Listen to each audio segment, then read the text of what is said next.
السلام عليكم. عليك السلام.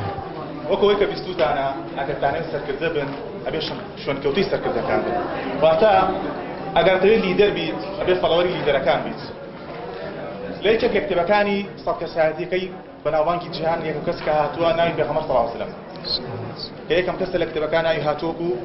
سەد کەسایەتی سەرکەوتووەکەی جیهان. ئایا پێغەمبەر لە پێشتر نییە بۆ ئەوەی ئێمە شوێنکەوتی بین و ببینە سەرکردە؟ لە زانستی نێڵپیا ئەڵێت ئەگەرەتەوێت بچیتە سەر ئەزموونی کەسێک و وەکو ئەو سەرکردە بیت ئەوە استراتیژیەکانی ڕێگەکەی ئەو بەکاربێنن واتە ئەو ڕێگانەی کە ئەو پێگەشتووە. بۆ مەبەستەی ژێمە ئەمڕۆ سیمینارێکمان ڕێخستووە بۆ هەردوو بەڕێز دکتۆر ئەنوەر لەگەڵ دکتۆر زانا بۆ ئەوەی بۆمان باسکەن نهێنی گەیشتن بەو سەرکردایەتی چۆنە و ئامڕازەکانی گەیشتن بەو سەرکردایەتی چۆنە. یەکی 25 خولەکە دەنگ بە هەردوو بەڕێزیان. بسم الله يكم في شركة دكتور زانا وفرميت. بس بارك الله فيك. السلام عليكم. خواهی گەورە موفقتان کە خۆشحاڵم لە خزمەتتانە بم 30 دقیقە 25 جنيه وریابە لێسۆ بیزانە من 30 دقیقە قساکەم ئینشاءالله. خۆشحاڵم لە خزمەتتانە بم بەخێر بن یاخوا بەم ڕۆژە گەرمە بە ڕەمەزان بە تینوێتی بە ماندووبوون خۆشحاڵم ئەوەی کە لێراتان بینم گەورەیە بۆ ئێمە کە باسی کەسایەتیەکەین وێنەی نییە لە جیهانە کاتێک کاک بەڵێم پێیوتم بیرم کردوانێ ئەگەر بیکەم چیە بێ ئەگەر نەیکەم چیە بێ بیرم کردوانێ ئەگەر بیکەم شەرەفمەند دەبم ئەگەر نەیکەم لەواچێ لە بەرەکەتی خوێندنەوەی سیرەی ئەو دواکەوم بۆیە بڕیارم ما قبوڵیکەم بە خۆشحاڵی و هیوادارم ئەمڕۆ بتوانین کۆمەڵێک نهێنی لە ژیانی پێغەمبەری خوا صلی الله علیه و سلم لەسەر کردایەتیکردنی ئەو بێوە بناسەین لەگەڵ برای بەڕێزم دکتۆر ئەنوەر. دیارە بابەتەکەی من نهێنی سەرکردایەتی لە چۆ هێناومانە. ئێمە بۆی باسی سەرکردایەتی کەین ئەبێ پێناسەیەکی باشی بۆ بکەین ئەوە پێناسەکەش نابێت لە گرفانی خۆمانەوە بیکەین ئەبێ پێناسەکە لە ڕووی زانستیەوە بیکەین. بۆیە هاتین سەرچاوەیەکی زۆر گرنگمان بەکارهێنا لە سەرکردایەتیە ئایا چۆن پێناسەی بکەین و بە چی بزانین پێغەمبەری خوا صلی الله علیه و سلم نمونەی سەرکردەیە. بۆیە هاتین کتێبێک هەیە بە ناوی The Leadership Challenge کە نووسەرەکەی دوو نووسەری ئەمریکین هەردووشان زانان لە بواری سەرکردایەتیە. The Leadership Challenge بعربەکەی القيادة تحدي یاخود کێبەرکەی سەرکردایەتی کتێبێکی زۆر گرنگە کە تا ئێستا 5 جار چاپ کراوەتەوانێ ئەمە چاوی پێنجەمێتی 2012 کە لە لای ئێمەیە. بە تێڕوانین لەو کتێبە سێرم کرد کۆمەڵێک بابەتی گرنگی تایە کە پێوترێ پرۆسێسەکانی سەرکردە یاخود ئەو کارانەی کە ئەبێ سەرکردە بیکە ئەبێ بیکە نابێنیکە. و پاشەو ئیزنم لە ئوستاز و مامۆستای بەڕێزمان دکتۆر تارق سۆیدان وەرگرت کە کۆمەڵێک بابەتی هەیە لەسەر سەرکردایەتی پەیوەندیم لەگەڵا بەس کە ئایا بۆم هەیە بەکاری بێنم بە خۆشحاڵیەوە زۆر سپاس دەکەم وتی بۆت هەیە بەکاری بێنی. یعنی کۆکراوەیەکە لە بینی ئەو کتێبە لەگەڵ چەند کتێبێکی تر لەگەڵ ئەوەی چەند دەوراتێکمان خوێندووە طبعا بە نمونە لەسەر پێغەمبەری خوا صلی الله علیه و سلم کەواتەوەی ئەمڕۆ ئێمە باسیەکەین زانستی سەرکردایەتیە بە کورتی و کۆمەڵێک خاڵ باسەکەین بە کورتی کە لەسەر علمی سەرکردایەتیە زانستی سەرکردایەتیە بەڵام نمونونەکان پێغەمبەری خوا صلی الله علیه و سلم کەواتە شتەکە بۆ شێوازێ. لەم کتێبەیە کە لە ساڵی 1970 هەردوو زانە کۆزس ئەم پۆستنەر هەردوو زانای ئەمریکی هاتن بەحسێکیان کرد لەسەر سەرکردایەتی. پرسیان لە خەڵک گرنگترین سیفەتەکانی سەرکردە چییە کە پێویستە لە سەرکردایە هەبێ. طبعا ئەم بەحسە لە ساڵی 1970 دەستی پێکرد هەتا 2012 5 جار دووبارەیان کردەوە. لە ماوەی ئەم 5 جار دووبارەکردنەوەیە کە 25 ساڵی پێچووە بەڕێی ئێوە چەند کەس بەشدار بووە لەم بەحسەیە؟ 1,500,000 کەس. بەحسێکی زۆر عمیقە تێژینەوەیەکی زۆر مهمە. 1,500,000 کەس لە 5 قاڕەی جیاجیایە لە ئەمریکای باکوور لە ئەمریکای باشوور لە ئاسیا بە شەرقی ئەوسەتیشەوە لە ئەفریقا و لە ئوسترالیا. هاتن بەحسیان کرد پرسیارە گرشتەکان ئەمە بوو 5 مواسەفاتمان پێ بڵێن بە ڕیزبەندی کە پێویستە لە سەرکردەکە تا هەبێ اینجا حەزەکەی دوای بکەوی یاخود ئەو 5 سیفەتە چییە کە حەزەکەی لە سەرکردایە هەبێ بە تەسەلسول پێمان بڵێن بەبێ مجامەلە. هەر 5 قاڕەکە زۆربەیان وەڵامەکەیان یەکەم وەڵام honest ئەمینی و ڕازگۆیی لەگەڵێ ئەگەر دیقەت بن لێرەیە honest لە 87 لە 183 خەڵکی وتەتی ئەمینی لە 2012 وتراوە لە 189 ئەوانەی دەنگیان داوە لەسەر ئەم شتە لە 189یان وتیانە honesty یاخود ناویشکەیان بۆ داناوە credibility بە عەرەبیەکەی المصداقیە ئەبێ لە قاعیدا هەبێ اینجا حەزەکەین دوای بکەین ئەم دوو عالمە هاتن وتیان مادەم ئەم بابەتە ئەمەنە گرنگە پێویستەکە ئێمە بەحسێکی تر بکەین بە تەنیا لەسەر honest لەسەر ئەمینێتی بەحسەکەیان کرد ناوێننا credibility بە تعریفی ئێمە نا بە تعریفی خۆیان بە پێناسەی خۆیان ئەو دوانەزان ئەڵێن چی ئەڵێن credibility یەکسانە بە الصادق الأمين صلى الله عليه وسلم نەگڵێن پێغەمبەری خوا بەڵێ مازانین مواسەفاتی پێغەمبەرەکەوان پێش ئەوەی بە پێغەمبەر الصادق الأمين ئەمە پێناسی گرفانی من نییە بەڕێزان کتێبەکە موجودە کەسی حەزی کرد دوایە بیدەمێ سەر چاوە هەیتر هەیە باسیکە کە من ئەمەم بینی و بیستم لە مامۆستاکانەوە پێویستەکە باسیکەین خۆشبەختانە کتێبێکی کەشم دەست کەوت و 3 ڕۆژ پێشەوەی بابەتەکە حازرکەم The Leadership of Muhammad صلى الله عليه وسلم جۆن ئادەرێکە کە لە زانا گەورەکانی بەریتانیا لە علمی قیادەیە لە زانستی قیادەیە مامۆستا مەریوان بە سپاسەوە پەیوەندی پێوە کردمتی دکتۆر ئەم بابەتەش هەیە حەزمە کردم کتێبەم دەستکەوێ خۆیان چۆن دەستم کرد ئیتر خۆی گەورە دەلیلی داماوە ناردی ئەو کتێبەش خێرا سێرێکم کرد ئەزانن لە پێشەشێکەیە ئاڵێ چی جۆن ئادێر ئەڵێ لە پێشەشێکەیە ئەڵێ لە کۆتایی هەموو چاپتەرێکی ئەم کتێبەما تەمان 8 چاپتەرە 8 بەشە ئەڵێ لە کۆتایی هەموو بەشێکی ئەم کتێبەیە کۆمەڵێک کلیلم بۆ نووسیون کە دەرم هێناوە لە سەرکردایەتی محەممەد ئەجاڵە پرۆفێت محەممەد لە سەرکردایەتی محەممەد هەوڵ بن لە خۆتانە تەطبیقی کەن بۆی ببن بە باشترین سەرکردە ئەمە شایەتی هیچی ئێمە نییە لە بەرگی ئەوەڵەوە لە پێشەشەکەیان قسەیان نووسێ ئەسڵەن ئەو ناوێبا بە پیڕڵ نایبە بە لؤلؤە نایبە بە ئەڵماس ئەڵێ چی ئەڵێ ئەمانە کلیلی ئەڵماسین ئەبێ ئیلا هەتبێ کەواتە باسی کەسایەتیکی زۆر گرنگەکەیت گرنگتر لەوەی کە تۆ بیری لەکەیتوانێت بەڵام لە هەمان کاتە مرۆڤ بووە بەهەرحاڵ هەر لەو کتێبەمانە کە بە ناوی The Leadership Challenge باسی 5 پرۆسێسمان بۆکە باسی 5 پرۆسێسمان بۆکە کە ئێمە ناومان ناو 5 کردارەکەی سەرکردە 5 کردارە کابێ سەرکردە هەیبێت توانای لای خۆ بینوسی بۆی معلوماتت هەبێ لەژێر هەر یەکێک لەم کردارانەیە دوو لقی لێ بێتەوە کەواتە ئێمە باسی 5 خاڵی سەرەکیەکەین و هەر قاڵێک دوو لقی هەیە ئینشاءالله خاڵی یەکەمیان کە پێویستە قسەی لەسەرکەین بریتیە لە پێشەنگی طبعا ئەمە لە کتێبەکەیانە هەیە یەک بە یەک شەرحێکەنەوە پێشەنگی لە ژیانی پێغەمبەری خوا صلی الله عليه وسلم چۆن ببی بە نمونە بۆ دوای ئەوانی خۆت پێغەمبەری خوا صلی الله عليه وسلم لێرا دوو خاڵمان هەیە خاڵی یەکەم چییە خاڵی یەکەم ئەوەیە خاوەنی کۆمەڵێک بەهای ئاشکرا بیت من لەسەر ئەم خاڵە زۆر ناڕۆم شکە کاک دکتۆر ئەنوەر بابەتەکەی ئەو بە تەفسیلی لەسەر بەها و لەسەر ئەخلاقاتی پێغەمبەری خوا صلی الله عليه وسلم خاڵی یەکەم لەسەر پێشەنگی ئەوەیە خاوەنی کۆمەڵێک بەها بێ و پێغەمبەری خوا صلی الله عليه وسلم هەموو گیانی بەها بووە و تطبیقاتی بەها کەشی کردەوە بۆیە نمونە ناهێنمەوە لەسەر ئەم خاڵە خاڵی دووهەم لقیبا لە پێشەنگی چییە چۆن بتوانین پێشەنگی ئەو بەهایە نەبی پێغەمبەری خوا صلی الله عليه وسلم پێشەنگی ئەو بەهایە نەبوو هەر نمونەیەکی کورد لەسەری کە کۆچی کرد لە مەدینە لە مەککەوە بەرەو مەدینە ئەمانەتی مشرکینی لابوو ئەمانەتی کەی لابوو ئەبوو جەهل ئەبوو لەهەب ئەوانەی کە شەڕیان پێفرۆش ئەوانەی کە پێیانە و تۆ دوژمنی تۆ درۆزنیت تۆ شاعریت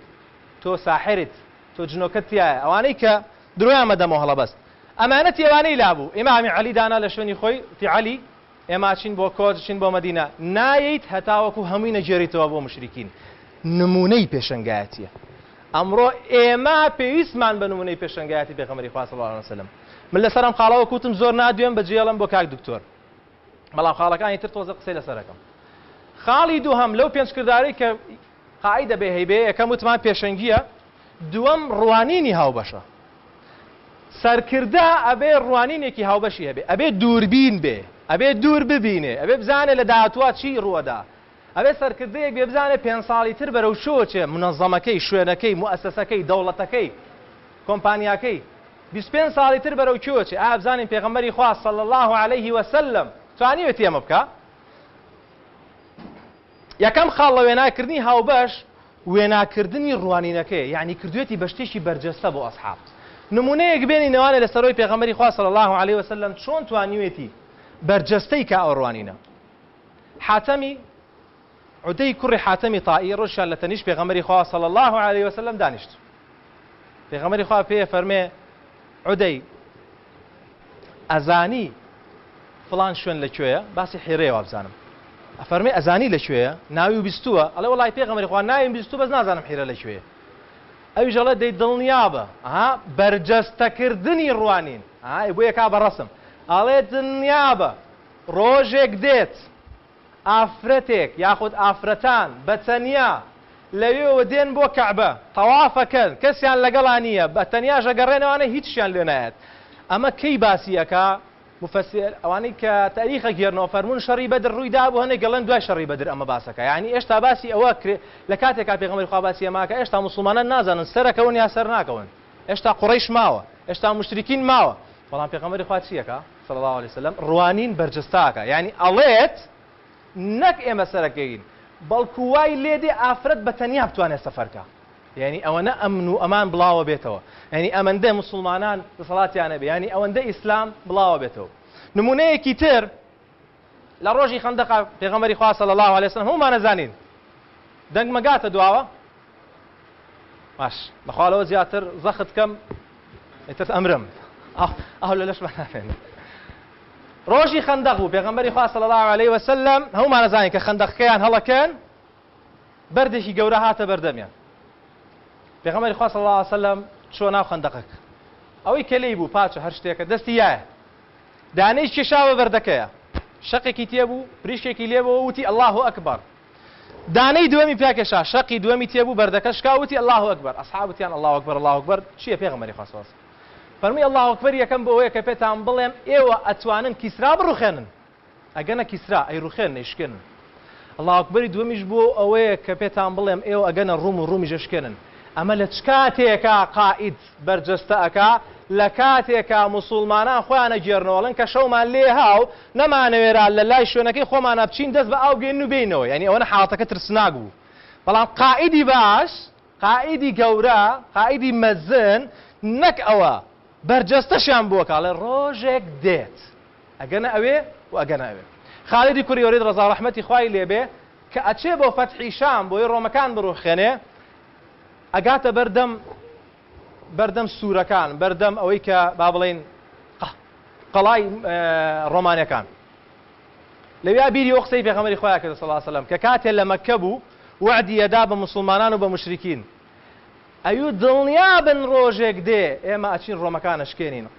لەویا خالید دەڵێ دڵم پڕ بوو لە گریان و پەشیمان بوومەوە کە زوو باوەڕم بە پێغەمبەری خوا نەهێنا صلی الله علیه وسلم. قائید ئاوهایە وێنای ئەو ڕوانینە ئەکا کە لەبەر چاوێتی چونکە باوەڕی پێێتی بۆ ئەتوانێت وێنایکە.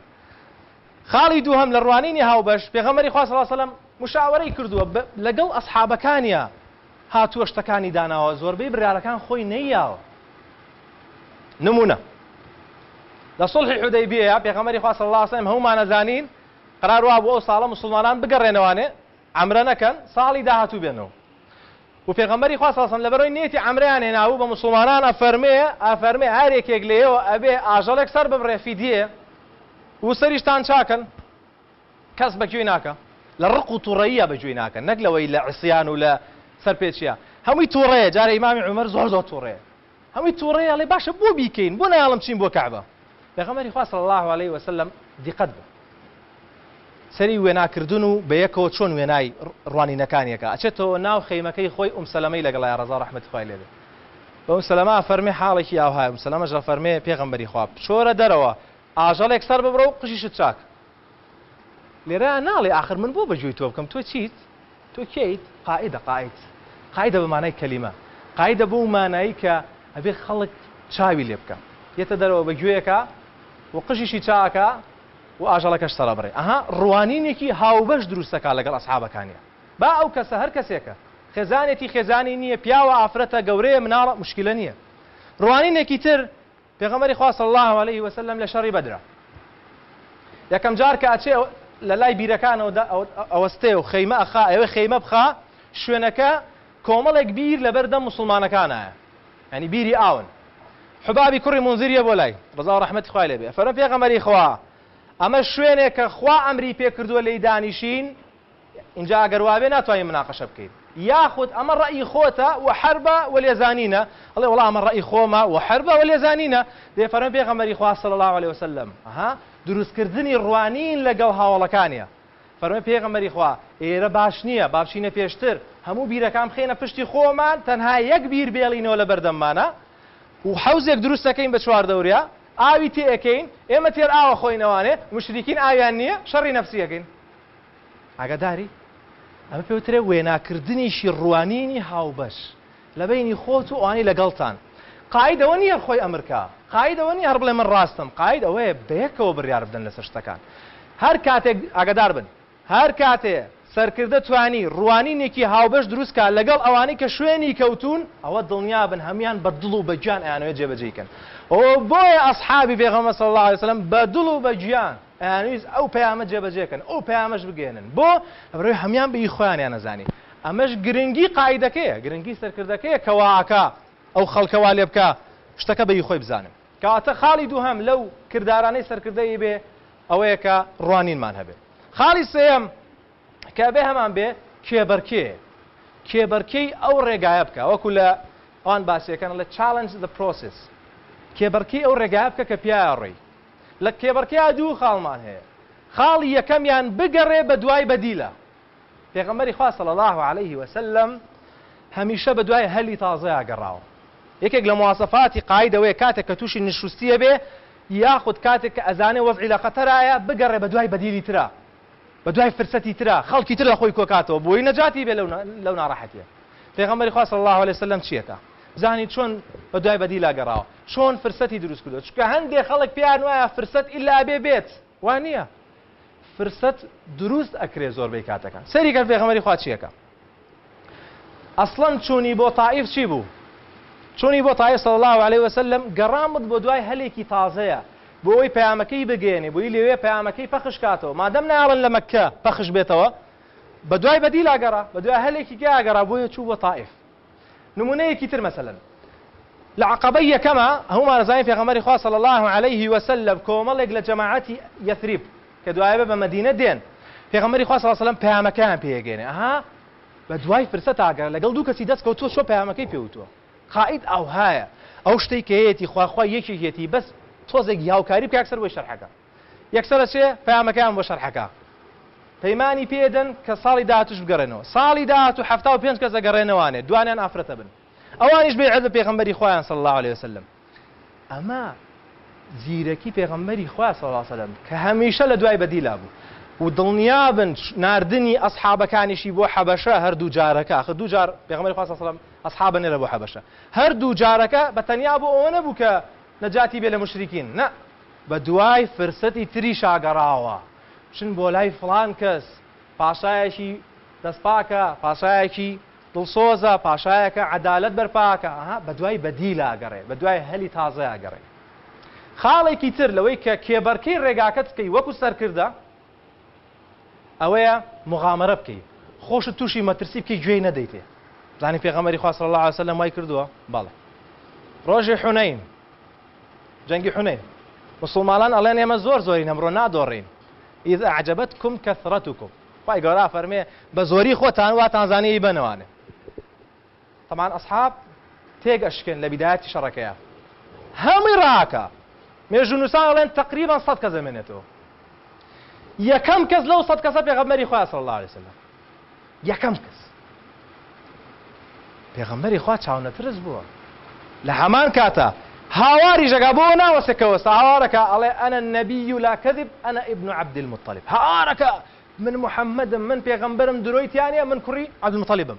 ئەگەر تۆ هاوار بکەی خەتەرە چونکە قائد هاوارکە لە پێشی پێشەوە دوژمنەکەی ئەزانێ لە شوایەن زەفەری پێبن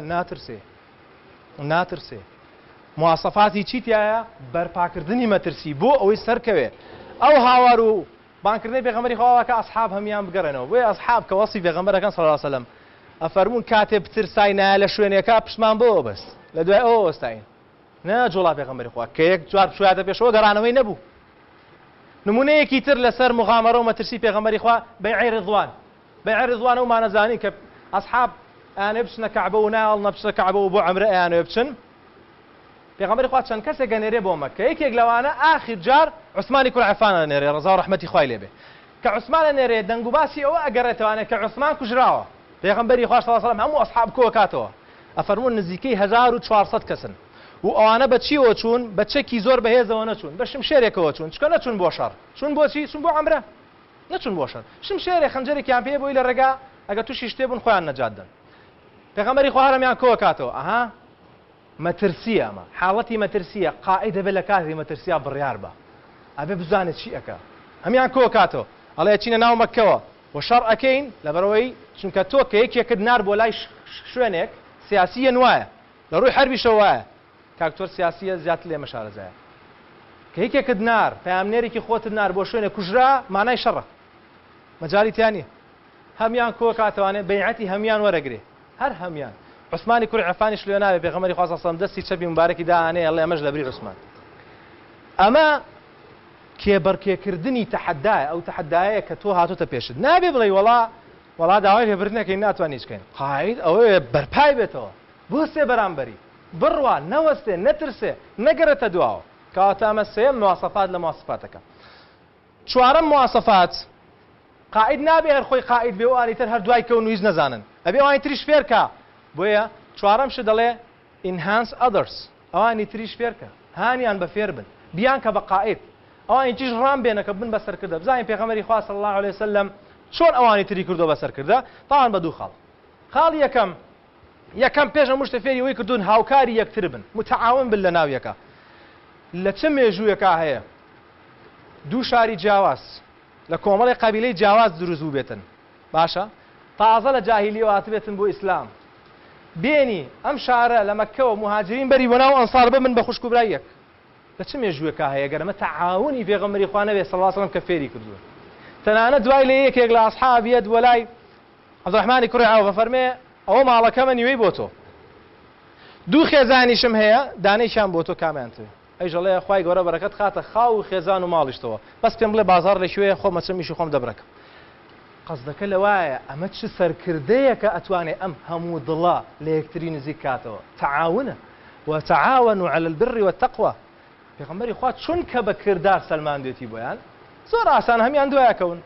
بە کورتی بە مختصری کە قائد سەلمانی خۆی ڕازگویە لەگەڵ قسەکانیە ئەوانی تریش دوایەکەون خراپەکانیش لێی دوورەکەونەوە وەکو منافقین یعنی خۆیان جیابنەوە کەواتەمە خاڵی یەکەم لە ئەوانی تر ڕام بێنە خاڵی دووهەم پێدانی سەلاحیات قائد کە ئیشێک دەی بە یەکێ وەکو سەرکردەمە لە علمی سەرکردایەتیە مەشهور و باوە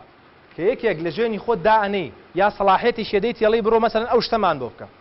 ئەبێ کۆمەڵە دەسەڵاتی بیتێ بۆی فەقیرە بتوانێ ئیشکە نەک بۆ هەموو شتێ پرس بە تۆ بکە ئەگەر بۆ هەموو شتێ پرس بە تۆ بکە ئەمە هیچ نەکرد بە هیچ ئەمە یەکێکە داناوە لە بری خۆ دیشەکان نەگەڵتەوە ئەویش بە پرسوڕایەژی تۆ بارحاڵ سەریکەن لە شەڕی ذات السەلاسیل پێغەمبەری خوا صلی الله علیه وسلم عەمری کوڕی عاز کاتە سەرکردەی ئەو شەڕە عەمری کوڕی عاز چەند مانگە موسڵمان بووە 5 مانگ 5 مانگە عەمری کوڕی عاز موسڵمان بووە بەڵام چونکە ئەزانێت دەسەڵاتی هەیە و توانای قیادی باشی هەیە لە شەڕە ئەیکا بە بپرسی ئەو شەڕە سەلاحیەتی شێداتێ ئەڵێ لە هەر شوێنێکە زانیت بە پێی ئاەت و حەدیثێک لای نابێتەوانێ خۆت و ئانی لەگەڵتان سەلاحیەتتان هەیە چیەکەن بیکەن لەناو ئەو شەڕەشە کێو جوندی عەمر بوون ئەبوو بەکر و عومەر ئاگادار بن یەکێک لە خاڵەکان لە قیادەیە قیادە عیلاقی بە تەمەنەوە نییە وەڵا ئەوەی زۆر تەمەنی هەبوو ئەبێ ئەو بێ بەسەرکردشتیوان نییە علمیە وانە پێغەمبەری خوا صلی الله علیه و سلم تەطبیقی کردووە ئوسامەی کوڕی زەید دەکاتە سەرۆکی جەیشێک کە ئەبوو بەکر و عومەر و ئەوانەی کە پێش ئەویش باوکیشی مسلمان بوون لە ناو جێشەکەیە سەرکردایەتی عیلاقەی بە تەمەنەوە نییە سەرکردایەتی عیلاقەی بەوە نییە کێ زوو مسلمان بوو کێ زوو مسلمان نەبووە ئەوە تا عەمری کوڕی عاز 5 مانگە مسلمان بووە ئەبوو بەکری سەدیق لە ئەوڵەوە مسلمان بووە 22 ساڵە مسلمان بووە ئەوە بێ بە سەرۆکی ئەو لەبەرەوەی ئیمکانیەتە کێ ئیمکانەتی باشتر بوو ئەو سەرکردەیە پێغەمبەری خوا صلی الله علیه وسلم ئەڵێ ئوستازی قیادە بووە و ئێستا ئێمە این لی فێرە بین ئاوهایە یعنی کە کتێبێکی قیادە ئەخوێنیتەوە سێرەکەی پێغەمبەری خوا تیای بووە ئیتر ئاوا بە دیارەوە وەستی هەرەوەنەوە بۆمێتەوە سەڵاوات لێبێ هیچی تر نامێنێت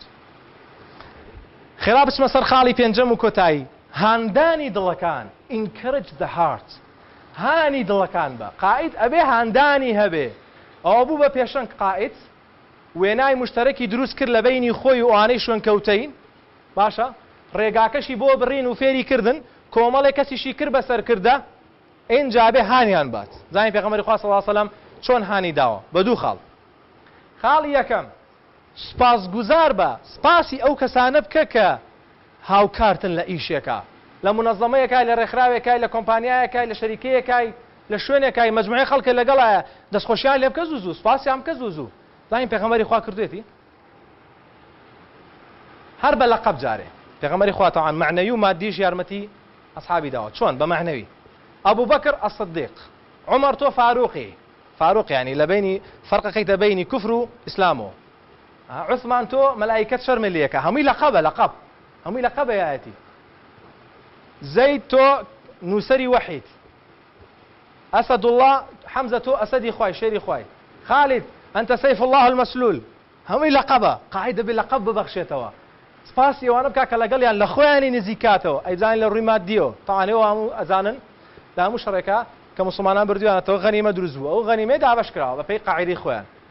جاری وا هەبووە لە شەڕی وایە هەبووە سەرکردەی وا هەبووە زۆرتری وەرگتۆ لەوانی تر بۆ لەبەرەوە ئیشێکی باشی کردووە زۆرترین ماندووبوونی چەشتووە زۆرترین هیلاکی کردووە لەبەرەوە زیاتر دەستخۆشی لێکە ئێمە سەرکردەی وامان هەیە بێزی نایە بە خوار خۆی بڵێ دەستان خۆش بێ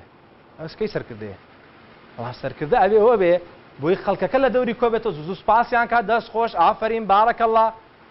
و ئەگەر مادە هەبوو مادە ببەخشێ پێیان خاڵی دووهەم و کۆتایی لە هەندانی دڵەکان ئاهەنگگێڕان بۆ سەرکەوتنەکان قائید ئەبێت دڵی خۆش بێ کە سەرکەوت نەبینێ پێغەمبەری خوا صلی الله علیه وسلم ئەبوو ذەری غەفاری کە موسڵمانە بێ ئەفەرمێ بگەڕێرەوە بۆ ناو قەومەکەی خۆت بانگیان کە بۆ ئیسلام ئەگەڕێتەوە بە ناو قەومەکەی خۆی پاش ماوەیەک لەگەڵ نیوەی قەومەکەی زیاتر یەتەوە کە پێغەمبەری خوا لە دوورەوەیان بینێڵێ مرحبا بغفار غفر الله لغفار غفر الله لغفار پێی خۆشە ئەڵێ یەخوا بەخێر بێ بکوڕە خوا لە هەمووتان خۆش وەڵێ هەر لە دوورەوە پێغەمبەری خوا وایە فێرمانەکە سپاسگوزار بین دڵمان خۆش بێ بە سەرکەوتنی ئەوانەی ئیشمان لەگەڵا ئەکەن طبعا ئەمە من بە سەریعی بۆم باس کردن نمونە زۆرە ئەگەر لەسەر هەرێکی کیان 15 نمونە بینەوە تەواو نابێت لە ژیانی پێغەمبەری خوا صلی الله عليه وعلى آله وصحبه وسلم لە بیرمان نەچێ سەرکردایەتی خۆی چییە بە کورتی کابا لە پێشەوە پێناسم کردایە سەرکردایەتی خۆی چییە سەرکردایەتی بریتیە لە ئەوەی توانای ئاراستەکردنی کۆمەڵی خەڵکت هەبێ بەرەو ئامانجێک چوار شتە توانایە قودرەیە ئاراستەکردنی خەڵک بەرەو ئامانجێک ئەوش پێناسی دوکتۆر تارق سوێدانە طبعا من زۆر خۆشحاڵ بووم لەوەی لە خزمەتانە بووم لەم چەند دەقەکەمەیە و دڵنیام کە پێویستی بەوە زیاتر هەیە شەرحێکەی بەڵام هەرەوەندە کات هەیە خوای گەورە مۆفەقتان کە داواکاری لە خوای گەورە بمان کاتە سەر پێویستی باش بۆ خۆمان وانی لەگەڵمان و پێغەمبەری خوا صلی الله علیه وسلم زیاتر و زیاتریش دەبین خوای